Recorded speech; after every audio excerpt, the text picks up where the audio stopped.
Corona virus के इस दौर में लोगों के द्वारा सामान खरीदने के तौर तरीकों में भी बदलाव देखा गया है। लोग पहले से कहीं ज्यादा खरीदारी ऑनलाइन शॉपिंग प्लेटफॉर्म से कर रहे हैं। हालांकि कारोबारियों के संगठन confederation of all India traders ने इन कंपनियों पर बड़ा आरोप लगाया है। कैट ने ई कॉमर्स कंपनियों पर धोखाधड़ी और कानून के उल्लंघन का आरोप लगाते हुए केंद्र सरकार से उनके खिलाफ कार्रवाई की मांग की है। इस संबंध में कॉमर्स मिनिस्टर पीयूष गोयल को एक पत्र भी लिखा गया है। कैट के राष्ट्रीय महासचिव प्रवीण खंडेलवाल के दस्तखत वाले इस पत्र में कहा गया है,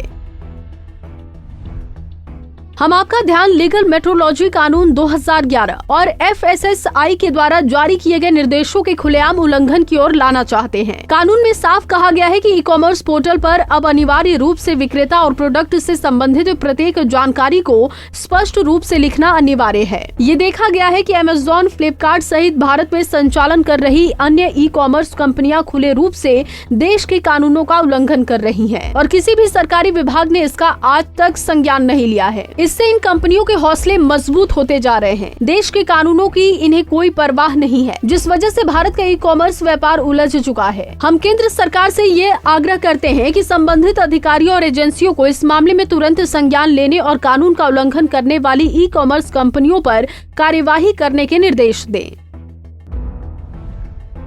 पत्र में लिखा गया है, लीगल मेट्रोलॉजी कानून 2011 के नियम 10 में ये प्रावधान है कि ई कॉमर्स कंपनियों को अपने पोर्टल पर बिकने वाले प्रत्येक उत्पादों पर निर्माता का नाम, पता, मूल देश का नाम, प्रोडक्ट का नाम, शुद्ध मात्रा, एक्सपायरी डेट, MRP, प्रोडक्ट का साइज आदि लिखना अनिवार्य होता है।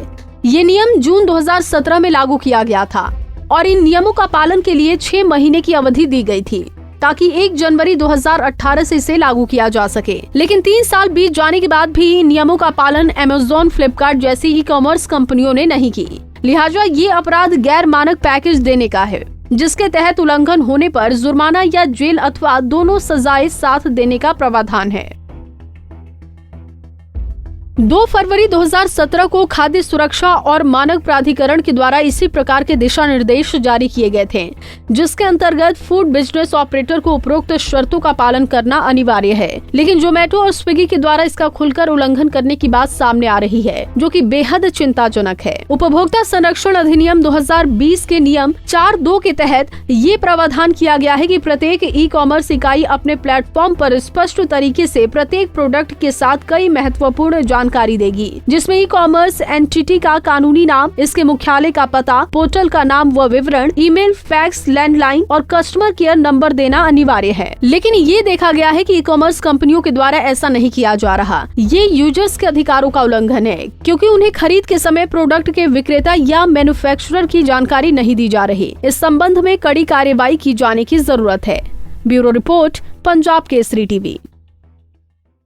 हमसे जुड़े रहने के लिए हमारे YouTube चैनल को सब्सक्राइब करें और नई वीडियो की नोटिफिकेशन के लिए बेल आइकॉन को दबाएं। अगर आप ये वीडियो Facebook पर देख रहे हैं तो लाइक जरूर करें और ज्यादा से ज्यादा शेयर करें। धन्यवाद।